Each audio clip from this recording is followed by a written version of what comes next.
சிவபூஜையின் மகத்தான சிறப்பு சிவனடியார்களுக்கு தொண்டு செய்வதுதான். அந்த நாளில் பல உண்மையான சிவ தொண்டர்கள் சிவனடியார்களுக்கு தொண்டு செய்த பிறகுதான் அவர்கள் சாப்பிடுவது என்று ஒரு சங்கல்பம் செய்து கொண்டிருப்பார்கள். இதை அறிந்த ஒரு பிச்சைக்காரன் குறுக்கு வழி ஒன்றை கண்டுபிடிக்கிறான். தன்னை ஒரு சிவனடியார் போல மாற்றிக்கொண்டு அது நாள் வரை பிச்சை கேட்டு சென்ற சிவத்தொண்டர் வீட்டுக்கு செல்கிறான். அந்த சிவ தொண்டரும் வந்திருப்பது வேஷம் போட்டிருக்கும் பிச்சைக்காரன் என்பதை உணராமல் அவனை பெரிதும் உபசரித்து அவனுக்கு விருந்தளித்து உறங்கி எழ பஞ்சனையும் கொடுத்து உதவுகிறார்.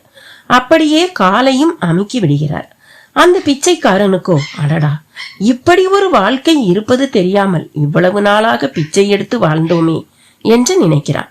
வேடம் போட்டதற்கே தனக்கு இப்படி ஒரு வாழ்க்கை கிடைக்கிறதே, நிஜமாக சிவனடியாராக இருந்திருந்தால் இதைவிட உயர்வான வாழ்க்கை கிடைத்திருக்குமே என்று நினைத்து உண்மையான சிவனடியாராகவே மாறுகிறான். அவன் நினைத்த அந்த உயரிய வாழ்க்கையும் காலப்போக்கில் அவனுக்கு வாய்க்கிறது.